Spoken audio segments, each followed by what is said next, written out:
As the year winds down to a close, I'd like to focus on the tiniest amongst us. Welcome to Baby Talk on Tiny Matters. I am Dr. Kutso Sibetiba, a pediatrician, a mom, and co-pilot on this crazy ride of raising our small humans. When we think about baby skin, we often think of perfect, velvety, soft as a baby bottom skin, right? Wrong.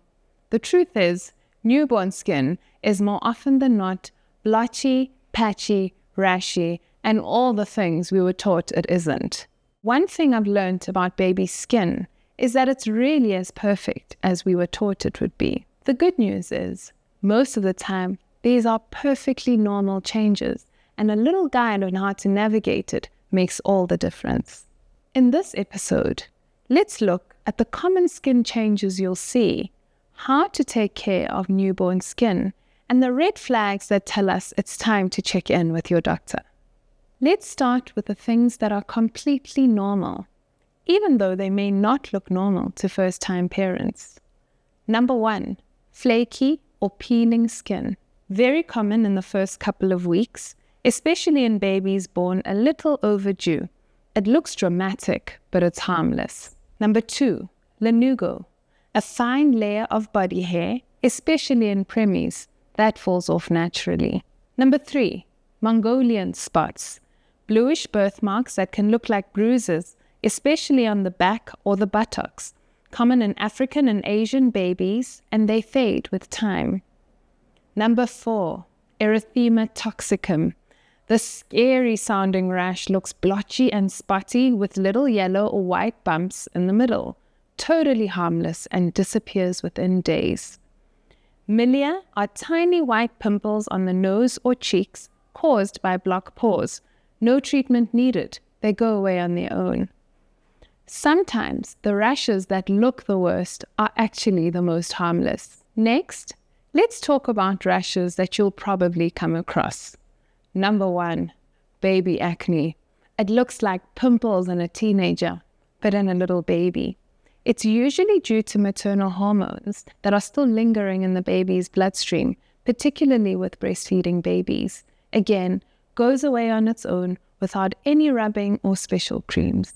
Cradle cap are greasy yellow crusts on the baby's scalp. You can loosen them with a bit of baby oil and a soft brush or a mild shampoo. It's harmless and not itchy. Heat rash are tiny red bumps, often in skin folds or where baby is overdressed. It happens because babies can't regulate heat well. Avoid overdressing, stick to light cotton clothing, and here's a key tip. Avoid petroleum jelly or heavy emollients, particularly in hot weather. They trap heat and make the heat rash worse. Dry skin is also common in babies, especially in cold, dry weather and after a hot bath. Gentle moisturizers and lukewarm water can help. Now sometimes we see eczema, patches of dry, itchy, inflamed skin, often on the cheeks, on the insides of the elbows, or behind the knees. It often runs in families with allergies, asthma, or eczema. Management is simple but consistent. Use plain water or mild fragrance-free cleansers. Moisturize often with thick emollients. Remember, reapplying doesn't mean it's not working. Avoid bubble baths and strong detergents. For flare-ups, your doctor may prescribe a medicated cream. Infant eczema can appear anywhere in the body: cheeks, arms, tummies, scalp, and skin folds.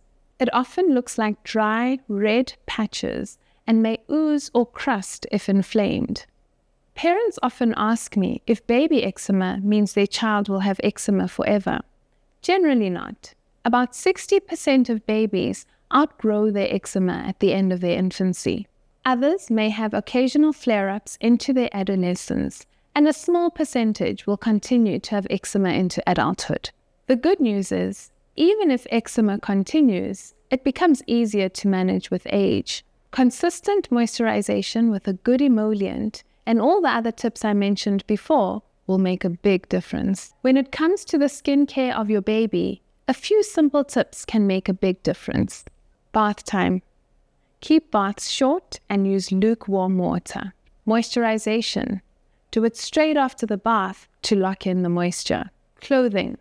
Cotton is gentle. Avoid heavy fabrics like wool. Sun protection.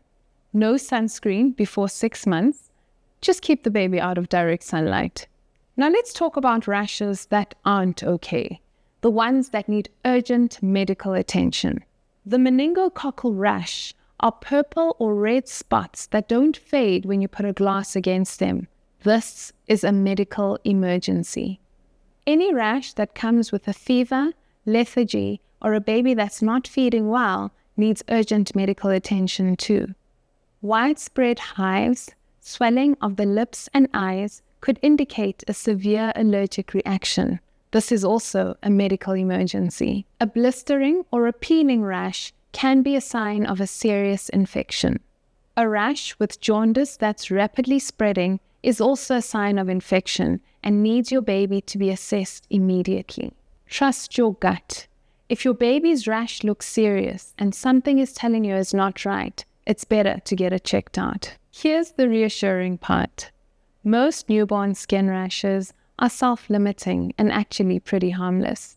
A little peeling, spots, or blotches are all just part of the journey. Keep care simple. Avoid overdoing remedies and creams, and when in doubt, ask for help. Thank you for joining me on Tiny Matters with Dr. K. Share this with another parent who's panicking about their baby's skin. The good news is, most of the time, it's completely normal.